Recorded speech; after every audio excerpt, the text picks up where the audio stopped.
Hello friends, எல்லாருக்கும் வணக்கம். இன்றைக்கி நம்ம மை பேஷன் வேர்ல்டு சேனலில் நல்லா ஹெல்த்தியான கம்பு லட்டு இது எப்படி செய்யறதுன்னு தான் பார்க்க போகிறோம். ஒரு 4-5 இன்க்ரீடியண்ட்டை வச்சு நல்லா சிம்பிளாக செய்யக்கூடிய இந்த கம்பு லட்டு உடம்புக்கு ரொம்பவே ஹெல்த்தியானது. வேர்க்கடலை, வெல்லம் இதெல்லாமே சேர்த்துருக்கிறதால நோய் எதிர்ப்பு சக்தியும் நமக்கு நிறையவே கொடுக்கும். அப்படிப்பட்ட இந்த கம்பு லட்டு எப்படி பண்ணணும்னு வாங்க வீடியோக்குள்ளே போய் பார்க்கலாம். சரி, ஒரு அகலமான பேனில் 2 கப் அளவுக்கு கம்பு சேர்த்துக்கோங்க. இப்போ இந்த கம்பை மீடியம் ஃப்ளேமில் வச்சு லைட்டாக ரோஸ்ட் பண்ணி எடுத்துக்கலாம். இது பாப்கார்ன் வெடிக்கிற மாதிரி லைட்டாக பொரிஞ்சு வர ஆரம்பிக்கும். அந்த ஸ்டேஜ் வர வரைக்கும் நம்ம இதை ரோஸ்ட் பண்ணிக்கலாம்.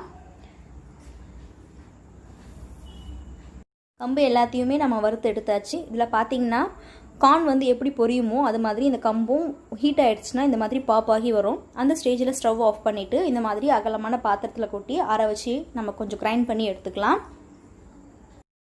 கம்பு ஆறிக்கிட்டு இருக்க அந்த டைமில் நம்ம வேர்க்கடலையை வறுத்து எடுத்துக்கலாம். எந்த கப்பில் கம்பு எடுத்துருக்கீங்களோ அதில் 1 கப் அளவுக்கு வேர்க்கடலையை எடுத்து இந்த மாதிரி கொஞ்சம் ரோஸ்ட் பண்ணி எடுத்துக்கோங்க.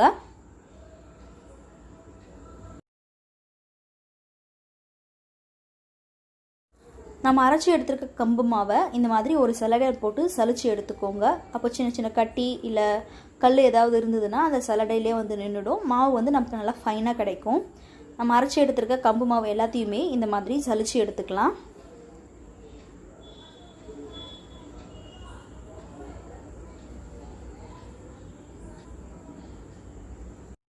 இப்போ வறுத்து வச்சுருக்க இந்த வேர்க்கடலை நல்லா ஆறிடுச்சு. இப்போ தோல் எல்லாத்தையுமே நாம் எடுத்துடலாம். இந்த மாதிரி எல்லா தோலையுமே எடுத்ததும் நம்ம மிக்சியில் போட்டு நல்லா ஃபைனாக அரைச்சிக்கலாம். இப்போ நம்ம எடுத்து வச்சுருக்க இந்த கம்பு மாவில் கொஞ்சமாக ஏலக்காய் தூள் சேர்த்துக்கோங்க. நான் சக்கரை போட்டு அரைச்சிருக்கேன். ஏலக்காய் ஃபைன் பவுடர் ஆகணும், அதனால் ஒயிட்டாக இருக்குது. இங்கே நம்ம வேர்க்கடலையும் நல்லா ஃபைனாக அரைச்சி எடுத்து வச்சுருக்கோம். இதுக்கு மேலே இதை கிரைண்ட் பண்ணிங்கன்னா இதுலேருந்து லைட்டாக எண்ணெய் லீக் ஆக ஆரம்பிக்கும். அதனால் இந்த ஸ்டேஜ் வைக்கிறோம். நம்ம வேர்க்கடலையை நல்லா ஃபைனாக அரைச்சி எடுத்து அந்த கம்பு மாவில் சேர்த்துக்கலாம்.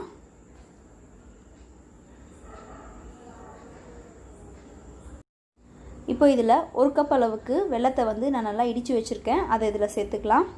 நீங்கள் உங்கள் சுவைக்கு தக்கன மாதிரி வெல்லத்தை கூட்டவோ குறைக்கவோ செஞ்சுக்கலாம்.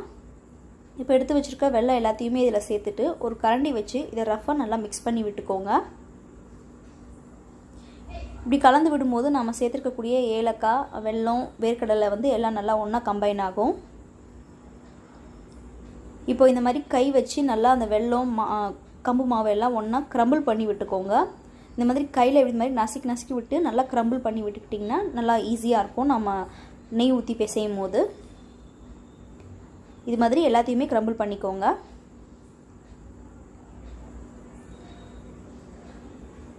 நம்மளோட மாவு தயாராக இருக்குது. இப்போ நம்ம இதெல்லாம் நெய் ஊற்றி உருண்டை பிடிக்க ஆரம்பிச்சிடலாம்.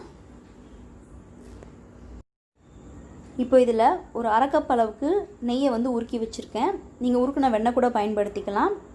நெய்யை கொஞ்சம் கொஞ்சமாக சேர்த்து லட்டு பிடிக்க வருதான்னு பார்த்து கொஞ்சம் கொஞ்சமாக சேர்த்து நம்ம லட்டு பிடிக்க ஆரம்பிச்சிடலாம். இப்போ நெய் எல்லாத்தையுமே அந்த மாவில் நல்லா கலக்கி விட்டுக்கோங்க.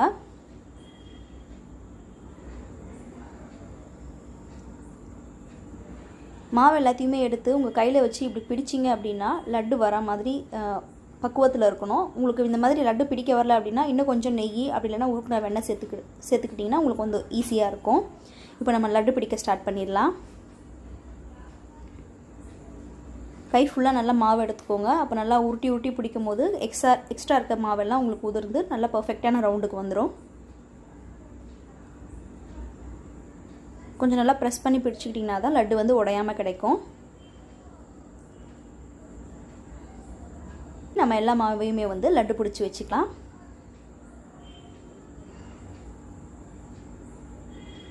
நம்மளோட கம்பு லட்டு நல்லா சூப்பராக தயாராகிருக்கு. நெய் வாசனையும் நல்லா கமகமன்னு இருக்குது. கம்பு லட்டு ரெசிபி உங்களுக்கு ரொம்ப பிடிச்சிருக்கோன்னு நான் நினைக்கிறேன். பிடிச்சிருந்துன்னா லைக் பண்ணி, ஷேர் பண்ணி, கமெண்ட் பண்ணுங்கள். என்னோட மை பேஷன் வேர்ல்ட் சேனலை சப்ஸ்கிரைப் பண்ணிங்கன்னா நான் போடக்கூடிய வீடியோஸ் எல்லாம் நீங்கள் உடனுக்குடனே பார்க்கலாம். அது வரைக்கும் நன்றி, வணக்கம்.